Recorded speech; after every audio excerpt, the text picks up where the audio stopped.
Halo, selamat malam. Ketemu lagi dengan saya, Mr. Eric, provokator internet marketing dari betabusiness.com.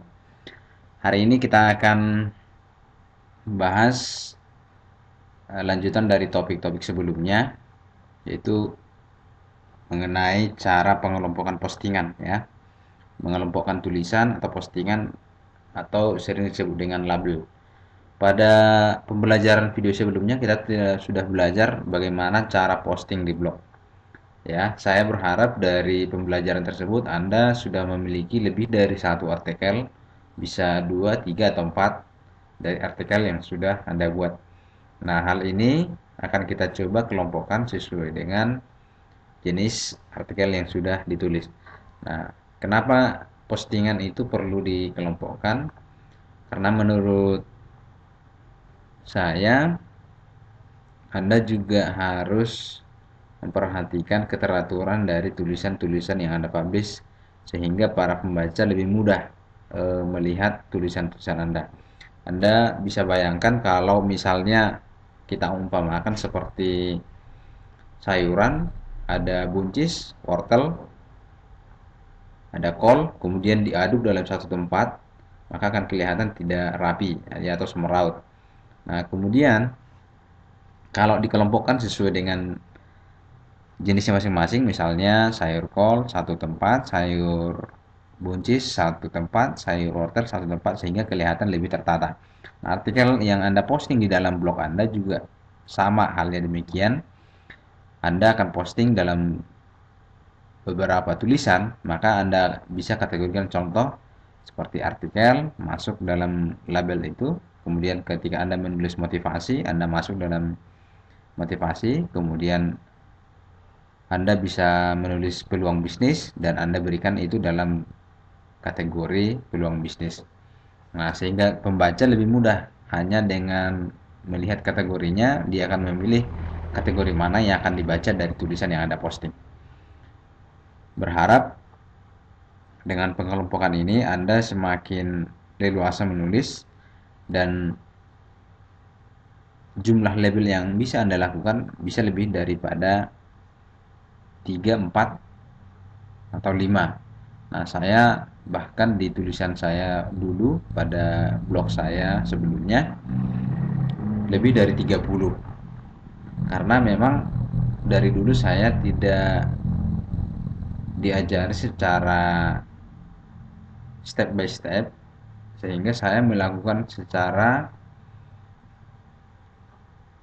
maraton ya barangkali, karena yang saya tulis pertama saya buat secara tulisan saja, kemudian di akhirnya setelah saya pelajari ternyata perlu dikategorikan, dikelompokkan.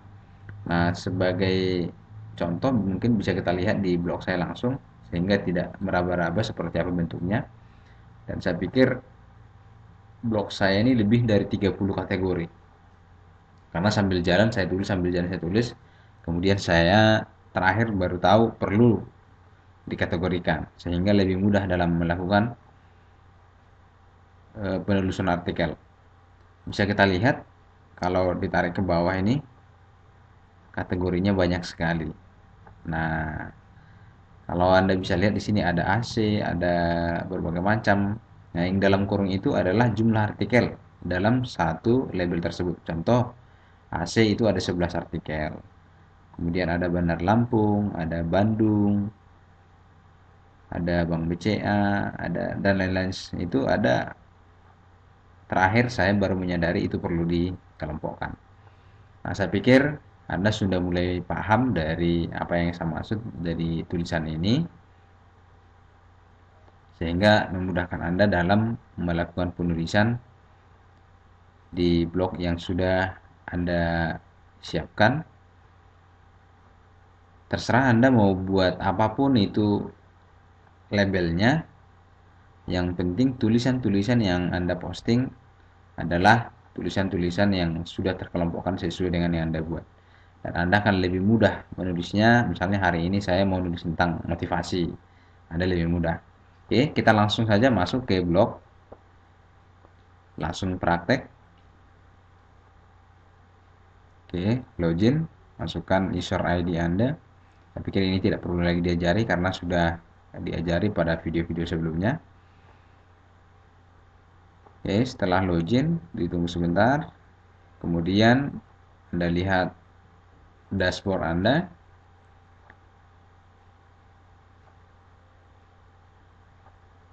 Ya, setelah tampil seperti ini.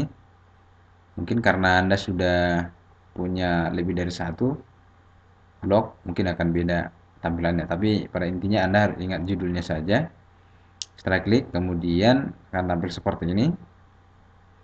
Selanjutnya klik di post.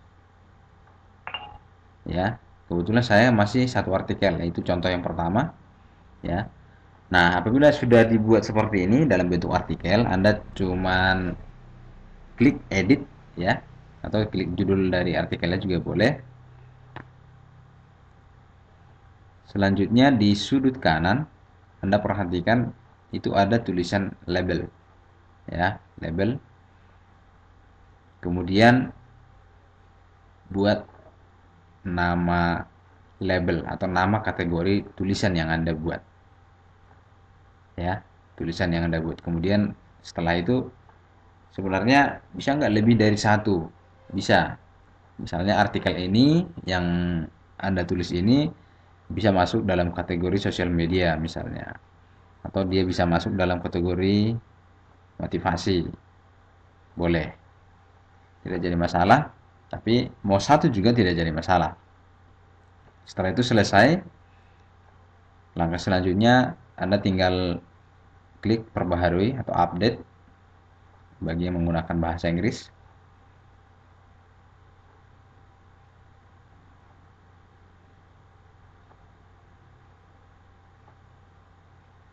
Oke, selanjutnya Anda tinggal lihat. Nah, di sebelah kanan ada tertulis artikel. Artinya adalah tulisan ini masuk dalam kategori artikel. Selanjutnya, apabila Anda sudah punya artikel dan mungkin 1, 2, atau 5 artikel, sebenarnya ada cara lain. Karena sudah terlanjur, Anda tinggal checklist mana saja, kemudian pada label yang di atas klik label baru. Nah, kemudian berikan nama dari label, kemudian oke, ya. Nanti akan masuk di sini. Nah, apabila Anda punya artikel baru, ya, punya artikel baru, kemudian Anda berikan judul, ya, saya pikir Anda sudah tahu bagaimana cara membuat postingan baru, artikel baru. Dalam hal ini saya coba copy paste saja dari website saya sebelah, biar lebih cepat. Tapi saya tidak sarankan Anda melakukan copy paste dari punya orang lain, ya.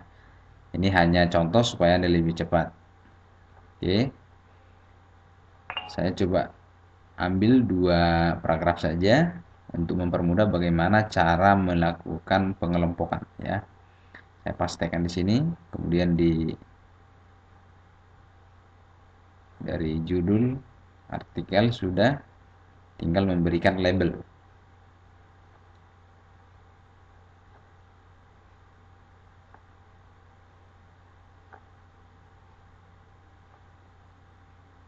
Ya, seperti sebelumnya di sebelah kanan Anda tinggal tulis misalnya motivasi.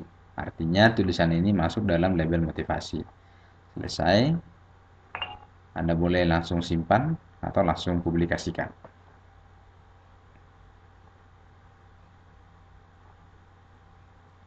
Oke, Anda lihat pada halaman ini di sebelah kanannya ada tulisan warna berbeda, ada artikel, masuk dalam kategori artikel. Kemudian yang kedua adalah masuk dalam kategori motivasi.